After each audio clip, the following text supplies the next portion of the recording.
once booked an Airbnb by myself in an area in Arizona that I had a job interview. Since it was so far from home, I made a short trip out of it. I went with this one specific Airbnb because it was much cheaper than any hotels I could find. It was about half an hour away from where I'd be interviewing for, which was fine with me. It was off some dead-end, secluded road, and it had a nice view of the desert in the backyard. I brought my laptop with me to get work done at my at-the-time current job during the day, so that kept me busy most of the days I was there. I stayed for 3 days. My interview was on the second day that I was there, which was a Tuesday. I would be leaving Friday, so on Monday, the night before my interview, I was practicing interview questions for this specific company, and just generally getting some last-minute knowledge on their firm. I was doing this on my laptop in the living room of the little house, probably around 9 p.m., when there was a tap at the window. I say tap because it wasn't exactly a knock. It sounded more like it could have been someone's finger. My head, of course, swung to the left to look at the window in reaction. I didn't see anyone, but it was also pitch black outside. I was kind of scared to look out the window, but I had to be man and just do it. And there was no one as far as the eye could see. Just darkness. Of course, maybe it could have been a bug hitting the window. We've got some pretty nasty bugs here after all. The next day, I got through my interview and thought I did pretty well. So for the rest of my little trip there, I explored different parts of the town in my car, ate at different restaurants, and sat in the backyard and relaxed in the sun. Little did I know, I was likely being watched while I was in the backyard.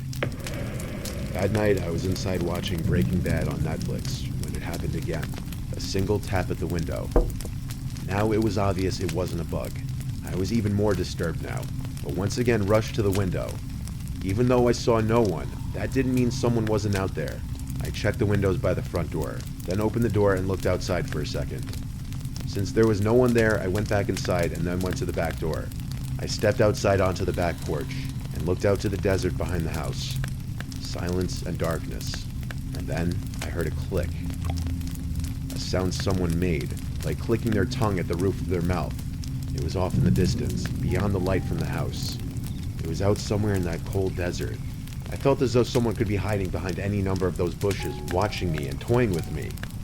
I yelled out, and almost as if they did it in response, there was another click. I pinpointed the direction it came from, and looked that way. I could see someone now, standing not too far away, dressed in dark clothes, blending into the darkness of the desert. I started walking a little closer, then stopped, realizing I didn't want to get any closer to that person. I called out, "You're on private property. I'm gonna call the cops if you don't leave."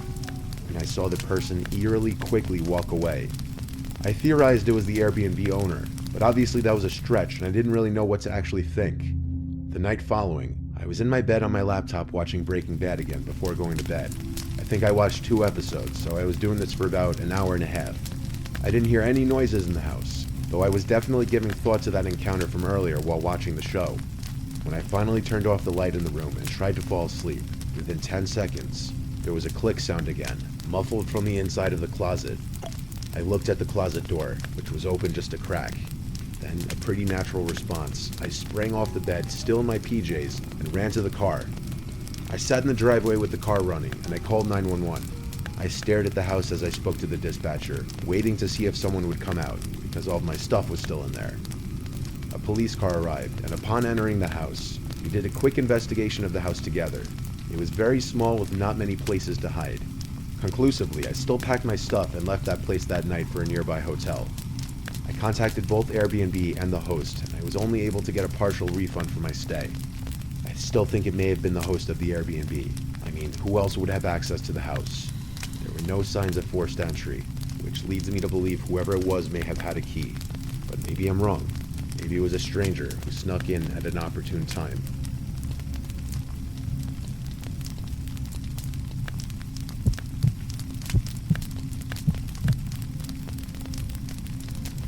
My wife Cheryl and I have been together for 10 years, and we got married 2 years ago. We just got a house together not even a month ago, and things couldn't have started on a worse note. We moved to a small inland town of Georgia called Waycross. That's all the details I'm giving though, to avoid any more possible issues. We're on a quiet street with a big property that sits in front of a medium-sized patch of woods, which was one of the factors that really appealed to my wife and I. We plan to adopt a dog and raise kids here, so we wanted a big property for the dog and kids to play around on. We both work similar shifts. I get home around 5 and she gets home around 6 most of the time.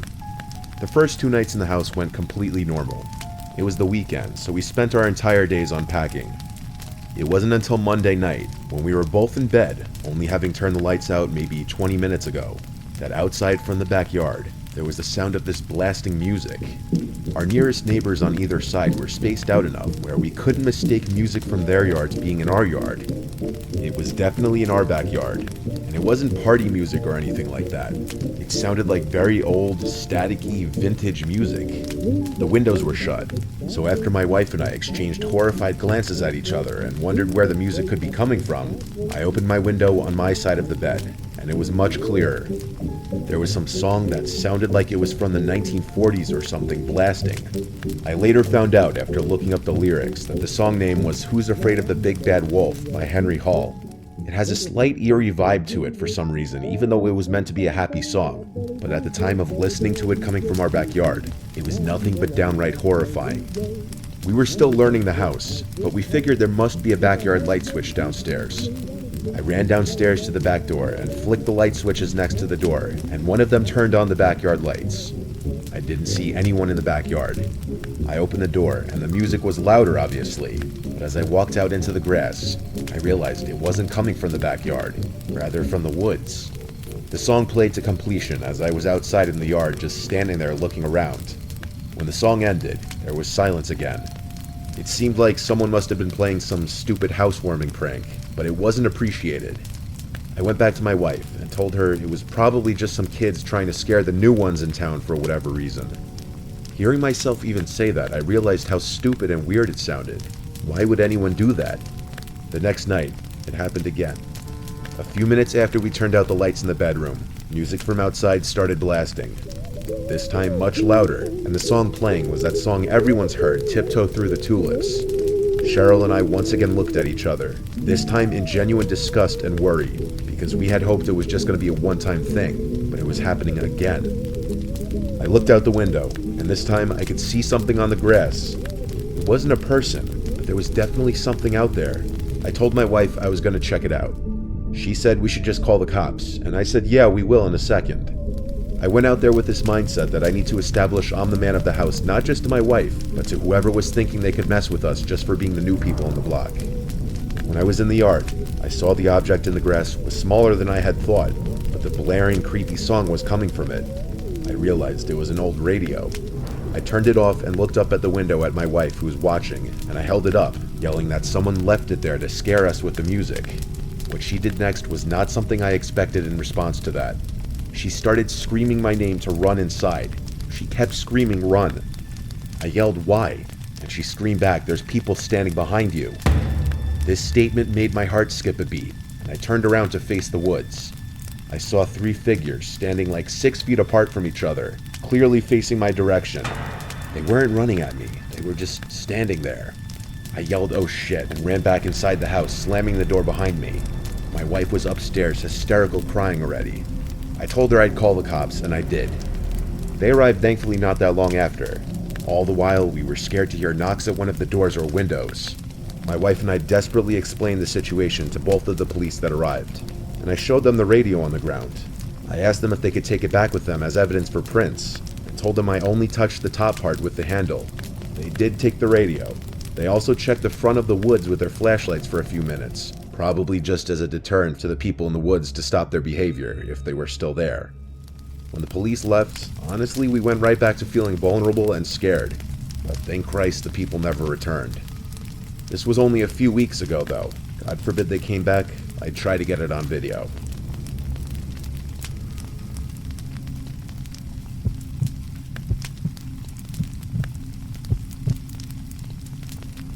I've worked as a nurse in multiple hospitals and facilities.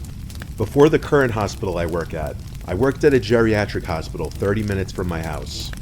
I had experience working with older patients before, so this was nothing new to me. I had been working at this hospital for only a couple of weeks, and you'll soon understand why. This was on my second to last shift at this hospital, unbeknownst to me at the start of that night. I was working the graveyard shift, and I was running on negative hours of sleep. I was assigned to the Alzheimer's ward. The patients in this ward absolutely adored me. My presence as a young girl in her 20s among the residents of this ward who were otherwise left to themselves to float around in their minds, I'm sure saw me as a breath of fresh air, someone who could tie them to the now or to the everyday. If you're just left to yourself, you can mentally go to other places, but with someone else in your space, you're tied to that moment in time. I was dealing with a number of patients that night, but one was a little more restless than the others. Her name was Lena. This was my first night dealing with her, and she kept telling me anytime I'd enter her room about the voices she kept hearing and the man dressed in black she kept seeing in the corner of the room. The other lady in her room requested her curtain be closed before my shift started so that Lena would leave her alone. She was a sweet lady that smiled whenever I was around her, but she didn't say much and was very forgetful. Since I started my shift around 9 p.m., most of the patients were asleep by 11, but not Lena. Whenever she called me into the room, she'd be frightened of these alleged voices she was hearing, and the man in black that kept staring at her in the corner of the room. Not gonna lie, it was creeping me out a little. I believed that in her mind she was seeing and hearing these things, and I sympathized with her because I imagined them to be very scary. But still, I tried my best to calm her down and get her to go to sleep. I didn't want to turn on the TV to calm her down because I wanted to be courteous of the other patient in the room. I held Lena's hands and told her it's okay, to breathe and to relax. I reminded her that she wasn't here alone, and I was always just a call away. This seemed to do the trick. Lena relaxed for a while, and the next time I came in the room, she was asleep. Once most, if not all, of the patients are asleep, the night goes much slower. Time almost moves in reverse. An hour or two later, I was in the linen room stocking my cart when I heard something in the room. It was a relatively small, dead quiet room. I had the door closed too. That's why hearing another noise was weird. I turned, saw nothing, and resumed stocking my cart. Then I felt what I can only describe to be a hand on my shoulder. I looked at my shoulder, jumped, and screamed, but there was nothing on my shoulder. There was no one in the room. Yet, I knew I felt something large basically grab my shoulder. I went out in the hall for a second to peek my head. No other nurses in sight. Dead quiet. I had nothing else to do but resume what I was doing. I continued stocking the cart until it was full. Then I turned to face the door, and I fell to the floor and started screaming as my heart was immediately in my throat. There was a man dressed in black standing outside the door, looking through the glass, smiling. My screams were loud enough to wake the entire ward. The man disappeared out of sight through the glass window of the door. Seconds later, the door opened and one of my fellow nurses came in to help me off the floor as I was hysterical. I asked her if she saw the man dressed in black. Her response was, "What man? There's no one else here." We checked all the rooms in the ward. There wasn't anybody dressed in black in there. My screams woke Lena from whatever light sleep she must have been in, and when I came into her room, she started talking of the voices. This time the screams, which she didn't know were my screams. I asked her what this man in black looked like, if he was smiling, and she looked at me, and I noticed her eyebrows point down, as her expression changed to look the most focused I'd seen her the entire day. She asked, "How did you know?" And even with my heart still racing, I felt it skip a beat as she said this. She started screaming now, screaming, "Get me out of here, he's coming." The other nurses came in and tried to calm her down. I was switched to a different ward that night with someone else, and I eventually ended up going home early because I was just so freaked out. I texted the head nurse the next day that my next shift would be my last, that the experience traumatized me, and that I didn't really want to be in that building anymore. I got as friendly of a response as I could have hoped for. I've never been diagnosed with anything, nor have I ever dealt with hallucinations of any kind. I'm aware of the effects of lack of sleep, but this was next level. I don't know if my mind started playing tricks on me from what Lena was telling me all night, but the feeling of the hand on my shoulder, the image of the smiling man behind the glass door, matching the description a patient kept giving multiple times. This was one of those once-in-a-lifetime, unexplainable supernatural occurrences. At least, I hope it was once in a lifetime.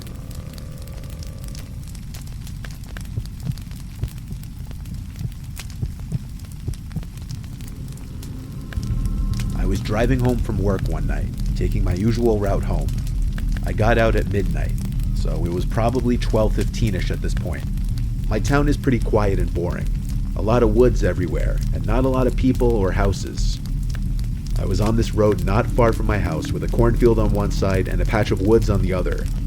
It was midsummer and like 75 degrees, so I had my convertible top down. I was cruising down the street going like 50 when I heard a loud, blood-curdling woman's scream come from one side of the road, but I couldn't tell which one.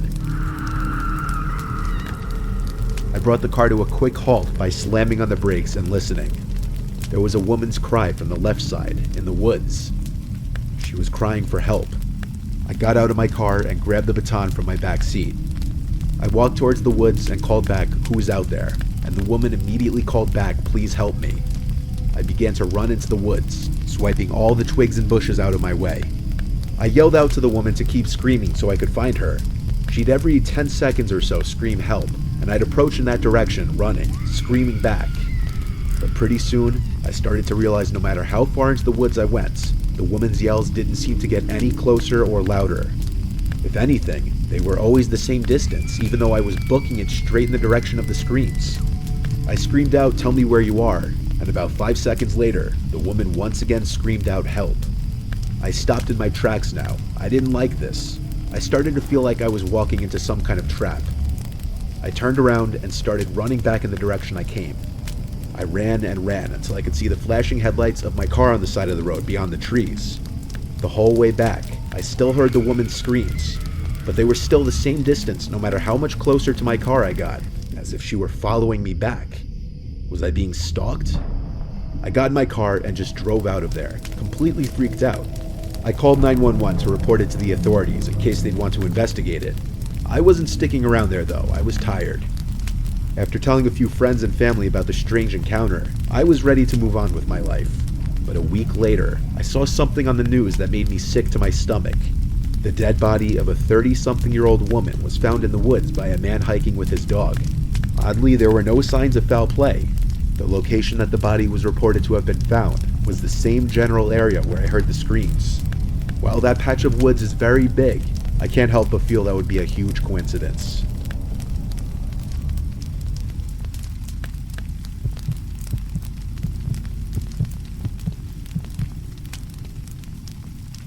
Back before my girlfriend Jenny and I officially started dating, we would still hang out all the time.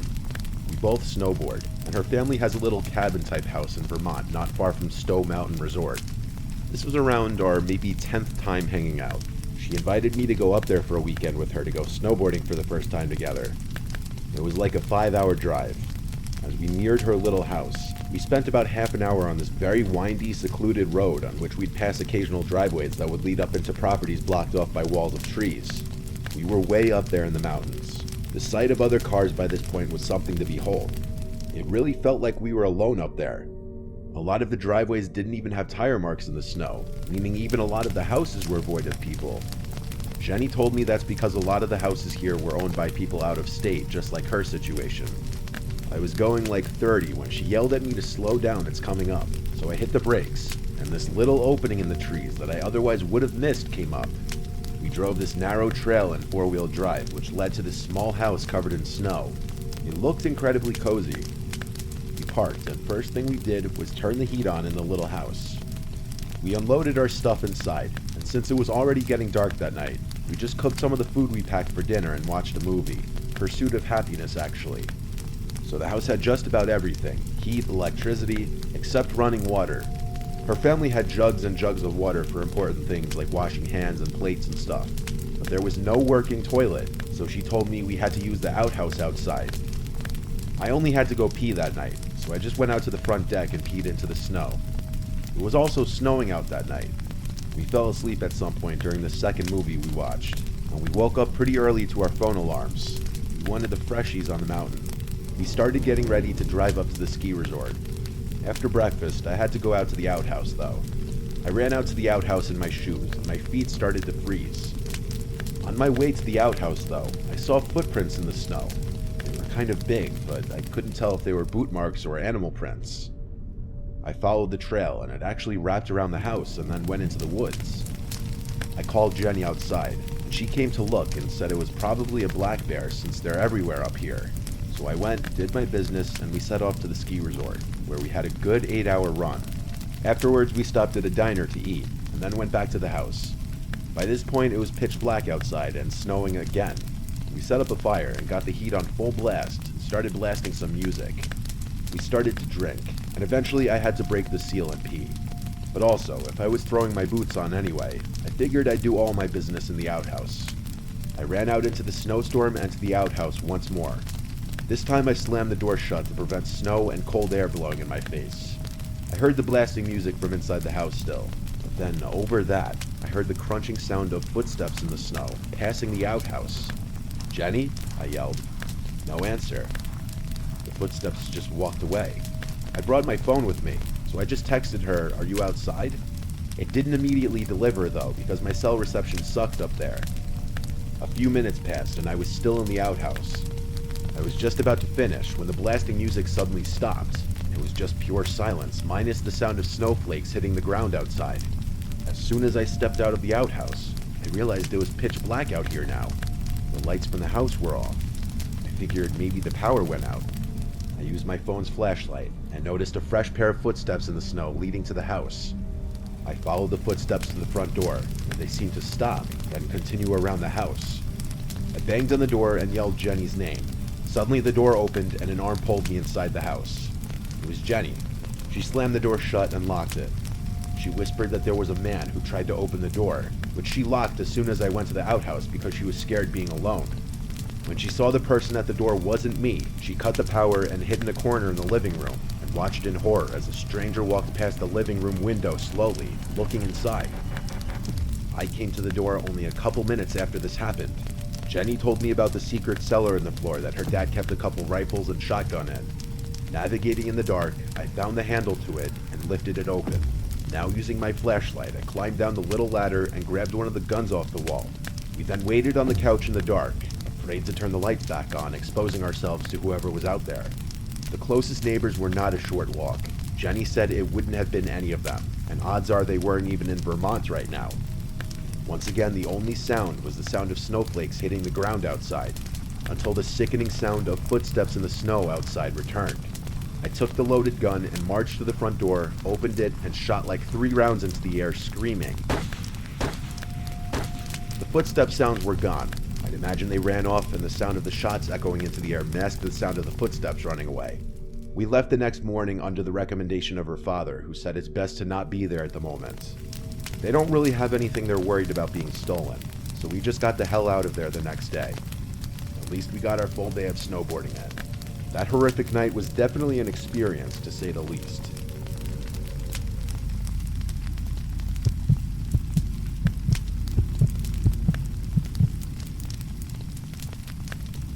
My name is Howard. I'm 25 years old, and I live on my family's farm. I help take care of it when my parents are out of town. It's just a little family farm, not a commercial farm or anything like that. My parents want me to take it over when they're too old to take care of it anymore, as I'm the oldest of 3 and the only son. But honestly, I don't really want to. I don't see myself staying in the middle of Arkansas my whole life, and especially not after something really weird that happened only last July. My parents were on a romantic trip for a week, and so it was my 2 sisters, Crystal and Morgan, and I taking care of the property while they were gone. There's not much around here. Lots of privacy and such, a little too much in my opinion. Except for this one night. It started later on in the night, as it was approaching time to go to bed. My sisters do college online. Crystal takes summer courses, and so she was in her room on her laptop doing work. Morgan and I were just hanging out watching some dumb show in the living room. All 3 of us kind of want to get out of the farm lifestyle. Me especially, since I'm oldest and in the prime of my 20s. One dreaded part of farm life is the predators, though. Not just the animals that come and eat your produce, but the people that come and steal from you. Believe it or not, it happens. It hasn't happened many times to us, but it does happen. We have a few guns in the house for this exact reason.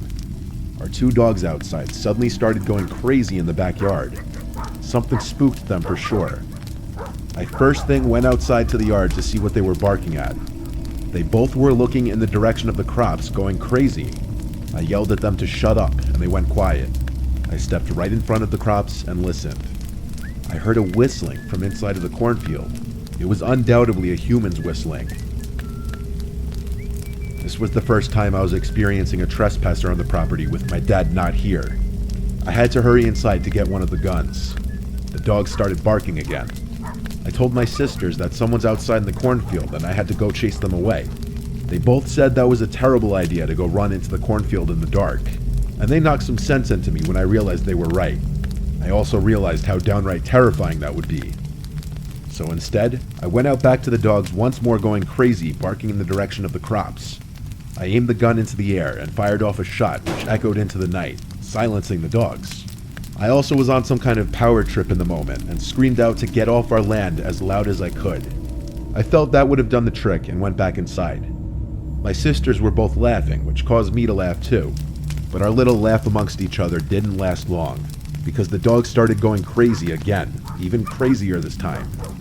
I went back outside, ready to do the same thing again, but I felt my heart skip a beat when I saw the guy standing about 20 feet from the dogs, right in front of the cornfield. He looked at me and I screamed, "Hey," at which point he ran into the cornfield. I started running over and fired another shot into the air. I stopped by the dogs. There was no chance in hell I was going in there. I wasn't about to leave the dogs out here either. I unclamped their chains from the hooks and brought them inside the house. I told my sister someone was sneaking around in the cornfield. So what did we do? We called our dad. He told me I had to be the man of the house and protect my sisters. He recommended I fire another warning shot outside if whoever it was came back. After this, we all just gradually went to our respective rooms. My sisters each brought one of the dogs in their rooms, and I brought the gun in my room, just because we were all a little spooked by this. I had the window open, and as I was laying in bed watching a movie on my laptop, I heard a whistling from outside. I hurried to the window and looked out to see someone slowly walking in the grass. Then, like he had some sixth sense, he stopped walking and turned to look at my window, still whistling. This jerk was obviously trying to mess with us and scare us. A very stupid idea when I already made it clear I had a gun. I ran to grab the gun off the bed and aimed it out the window. I shot at the grass a few feet away from him, purposely missing, of course. This cut his little horror movie act short, and he ran out of view of my window towards the front of the house. This time he didn't come back. He'd have to be a fool to come back after that. I obviously told my sisters why I shot, and I assured them he would not be coming back. We never found out who it was or why. It could have been some teen or multiple teens just trying to scare some innocent farmers for fun, or it could have been an actually dangerous person.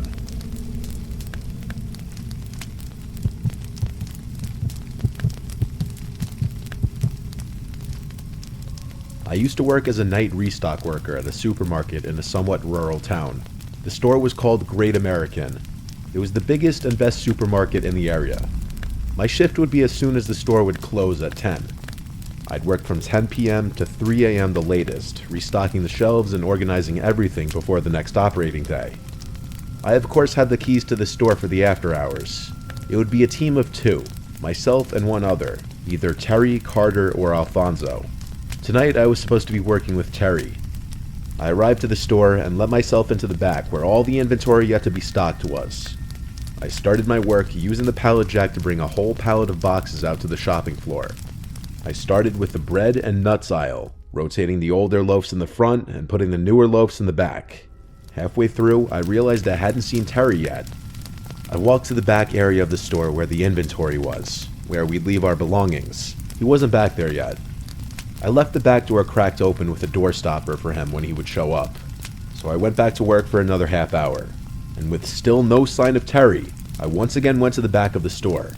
He wasn't in there, but I noticed the back door was shut. I assumed that meant Terry was here somewhere. I went to open the back door, and saw the door stopper was outside, which I thought was weird that he kicked it outside instead of bringing it in. I called Terry's name and it echoed through the room. He didn't call back, so I decided to call him. He picked up, sounding like he was in bed, and I asked him if he was at work. He said he wasn't coming in tonight because he was sick. Suddenly I got the chills. I told him someone kicked the door stopper off the door, and he said it could have just come undone itself. Nobody else was scheduled to work that night. I told him feel better, and we hung up.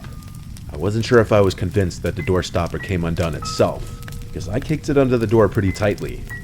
I did a quick look around just to make sure no one was in the back of the store, and when I didn't see anyone, I went back to work, though I felt a slight sense of unease the whole time. I was stocking the remainder of the bread when I heard a loud sound echo from across the shopping floor. Okay, now someone had to be in here. I got off my knees and went to the middle aisle that intersected all the other aisles. I looked straight down the aisle and stood there for a hot second, and all the way on the opposite side of the store in the dairy aisle, a man dressed in black walked past the middle aisle, looking down in my direction. I felt my heart drop. It felt like that scene from the movie Signs where the alien walks past the birthday party. I had to think logically, that maybe this was someone else filling in for Terry's shift that our boss didn't tell me about. I started to speed walk down the center aisle and yelled "excuse me" very loudly. I looked to the left down every aisle I passed since he went towards the front of the store. In one of those aisles, he was waiting at the end of it, standing there fully facing my direction. When he saw me, he walked out of sight in the direction I was just coming from. I yelled "excuse me" again and started to run down that aisle to catch up to him. I didn't get a good look at his face yet. When I got to the front of the aisle by the cash registers, I looked down the direction he went, and I saw him all the way at the end by the bread aisle. Half his body was hidden behind the shelf. His mouth was hanging open, and he started to wave me over, but he didn't say anything. His face was freaking me out. I attempted one more time to speak to him and said, "Who are you?" And he disappeared behind the shelf. I wasn't being paid enough for this. I went outside to sit in my car and call my boss. He picked up and I told him there was some random freak roaming around the store. He told me to get him out of there if I can, or call the police to get him out. I was not going to attempt to physically remove a crazy person from the store, so I called 911. I waited in my car until a police car showed up. I greeted the officer and asked him to follow me inside. We walked around the place looking for the man, and we saw him at one of the aisles again, creepily standing there again as if playing a game. When the police officer commanded him to come here, he actually listened. He was put in handcuffs, and he was the strangest man I'd ever seen. He kept smiling and looking at me non-stop, licking his lips. He had huge bags under his eyes. The only words he spoke were when answering the police officer, saying he was looking for a snack. I didn't like the way he was looking at me as the police officer was walking him back outside to his car. It was this menacing, threatening smile that I haven't forgotten to this day. I continued my work after that. Needless to say, I never left any of the doors open again.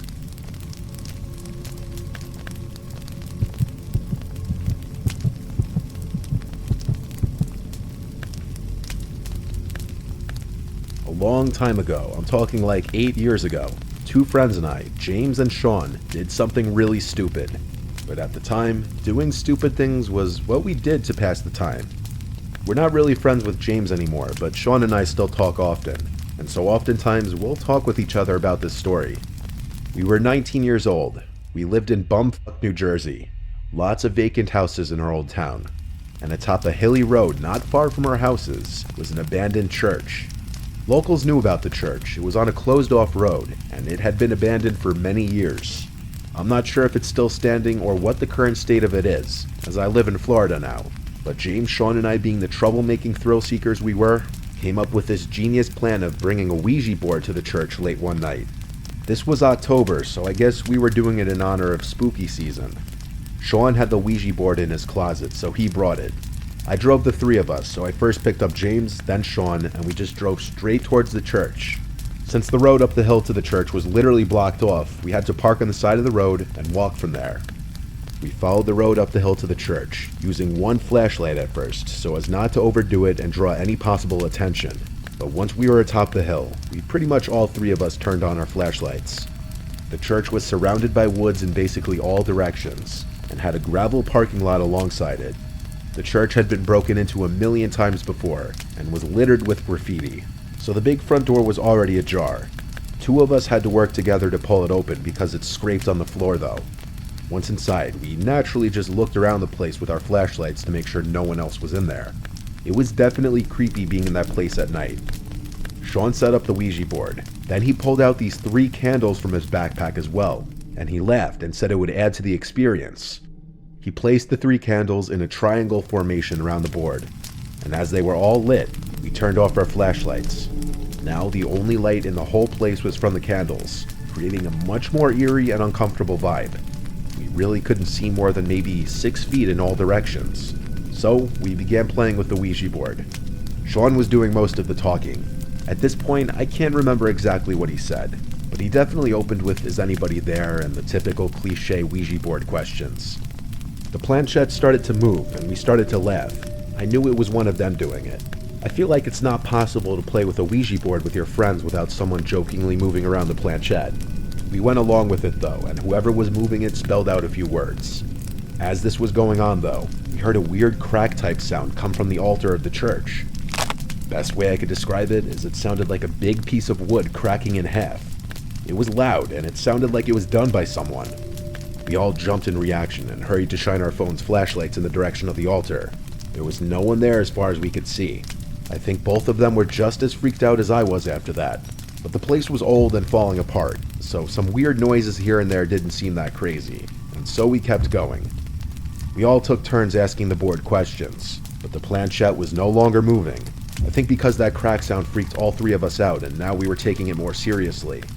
This went on for some time, until another sound from the altar area broke the silence again. But before we even had time to shine our lights over there again, something landed on the Ouija board, causing all of us to jump and scream. It was a rock about the size of a golf ball. All three of us just had our hands on the planchette 2 seconds ago, and there was no way any of us could have done that. We all three got up and ran back out of the church screaming, leaving the Ouija board and candles behind. We ran all the way down the hill and back to my car, and fearing we were being chased, we didn't stick around. I drove us all back to James's house, where we just sat in the car for a good half hour talking, wondering what exactly just happened. Sean is very religious and superstitious as well. He was confident we had reached a spirit of some kind. I don't really believe in any of that stuff. I believe there was someone else in the church with us, which I find to be equally terrifying. Sean went back to the church the next day with James to get his Ouija board back. And to make things even stranger, the Ouija board was missing, but the candles were still in place. When they saw it was missing from the entrance, they decided to just leave right away. This remains to be the single scariest experience of my life.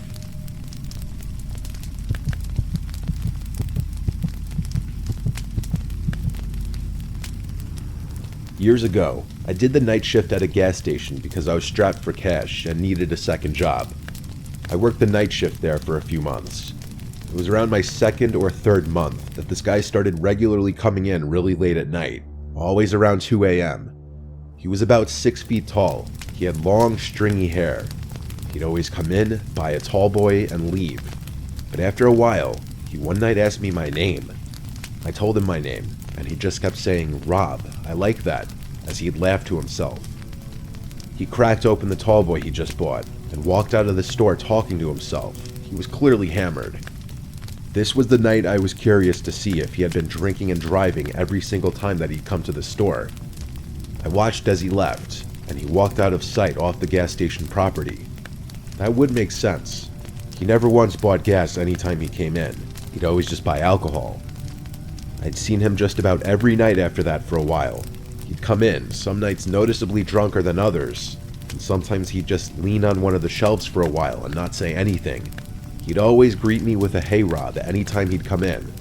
One night he was just leaning on a shelf, drinking the tall boy he just bought, not saying anything, just staring at a wall. I asked him for his name finally. He looked at me, took about 5 seconds, and said, "Bob." Now, I always felt like Bob is a go-to fake name when you're lying about your name. I wondered if the first thing that came to mind for him was Bob because it rhymes with my name, but I went with it. I said, "So Bob, where do you work?" He laughed so loud it actually startled me. He said he doesn't work. He said the government completely fucked him out of his job. I got the vibe he was wasted again. He looked at me with an angry looking face, but interestingly said, "I like you, Rob. You seem like you know what you're doing." I didn't know what that meant, but he walked out of the store right after that. I didn't see him again for a while. I'd say over a week passed, which for a regular like him was a while. Bob always gave me this off, mildly creepy vibe. I figured he was usually drunk, but something was obviously wrong in his personal life. Well, one very stormy night, with less customers than usual, likely because of the storm, I heard the ding of the front door as someone entered, and I swear before looking I imagined it to be Bob, and when I looked, I was shocked to see it was actually him. But it was a much scarier version of Bob. He was completely soaked. He wasn't wearing a rain jacket or using an umbrella. He was just in a dark shirt and jeans.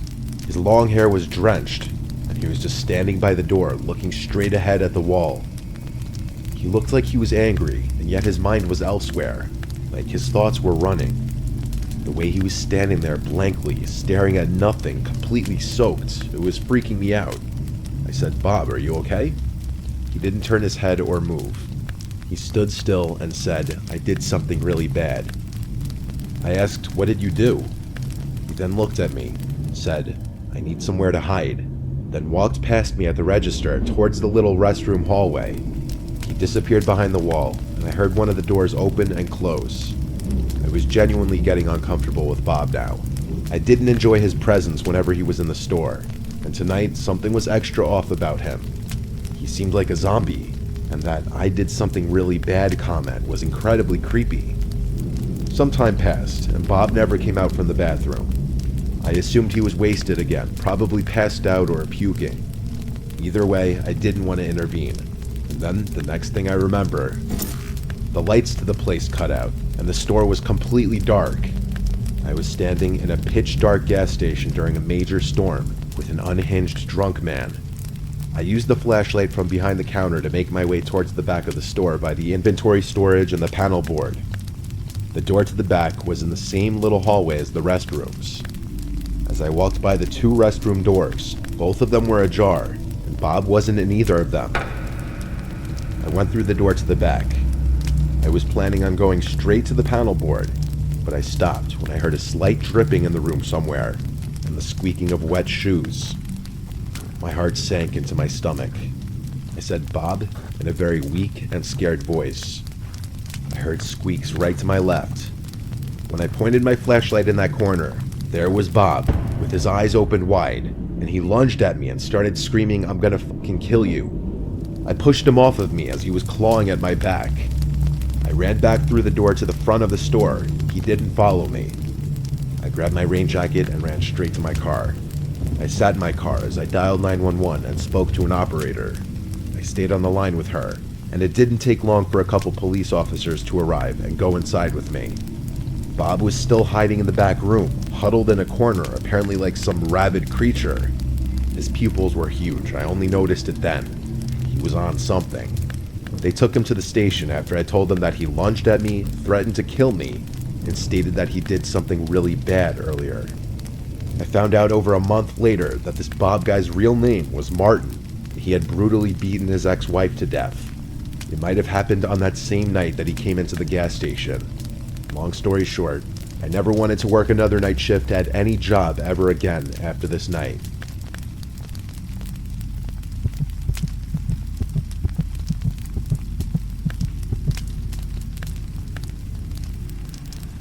When I was 19 years old, I was still working at a nearby pizza place to help pay for food and gas and stuff.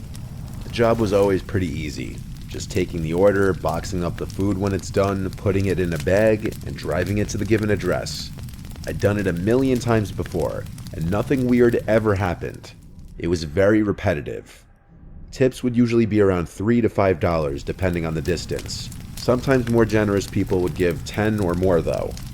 I remember this order was just a chicken parm hero and a regular slice. Smaller orders like this usually yielded lesser tips, but I didn't have a choice in which deliveries I did. I was on my way to the address, and of course, the house was apparently on a dead-end block. This block had a more rural feel to it than the rest of the neighborhood. One of the houses had an RV sitting on the grass with a small patch of woods next to it.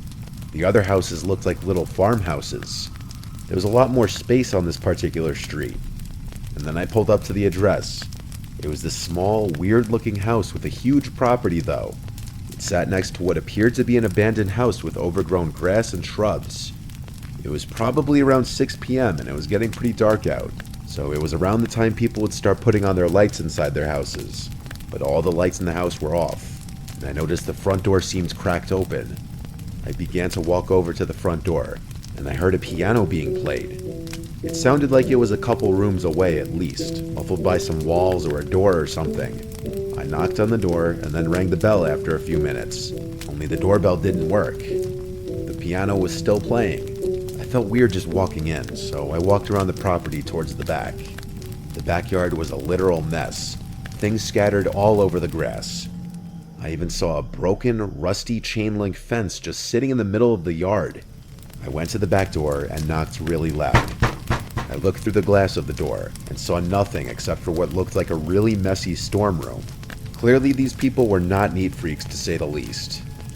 When nobody answered the back door either, I went back around front and called one of the guys at the pizzeria to confirm the address with him. He took a second to check what he wrote down, and he confirmed that I was at the correct address. So I went back to the front door, pushed it open, and heard the creepy sounding piano music still playing. I yelled, "Pizza's here." The piano stopped. Someone yelled, "Over here." Then the piano resumed. They were playing this simple yet creepy repetitive song as if on loop. There were also no lights on in this house, so it was almost hard to see in there. I walked straight, getting closer to the sound of the music. The smell inside the house was very musty and off-putting. When I got halfway into, I guess what you'd call the foyer, I felt very uncomfortable. I wasn't going to go any further. I yelled, "I'm by the front door, sir." The music stopped, this time for good, and now there was just silence. I backed towards the door again so that I would be closer to the outside. I was expecting to hear footsteps coming towards me, but no, it was just dead silent. I said, "Sir?" And a voice from another room said, "Yes, sorry, I have trouble walking. Could you just bring it in here, please?" I asked, "What room are you in, sir?" And he took a moment to answer back, "If you just walk through the living room, I'm in the dining room." There were no directions on the phone to do any of this, so this was very strange. I thought for a second about my next course of action. I felt bad leaving in the case that this was some old, feeble man just living in a messy house. I started walking through the living room, and there was an opening that led to what I presumed to be the dining room. Me being my overly cautious and paranoid self was still suspicious. Instead of walking straight into the dining room, I peeked around the wall just enough for one eye to see into the room. I saw the piano, but there was no one sitting at it. I also didn't see anyone in the entire room. With that, I quietly but quickly walked back towards the front door, shut the door behind me, and drove back to the pizzeria. I explained that I got a sketchy vibe inside the house. My boss was completely understanding, especially when the alleged customer didn't call back asking why I left. That said everything. I didn't really understand the logic in trying to commit a robbery in your own house, and nor did my boss or coworkers. So later that night after work, I looked up that address, and that house was foreclosed on months ago, and it had been vacant. When I told this to everyone, they had the same mouth-dropping reaction I did. I was truly mere steps away from probably getting robbed. That, or someone was trying to play a horrible prank on an unsuspecting pizza delivery guy.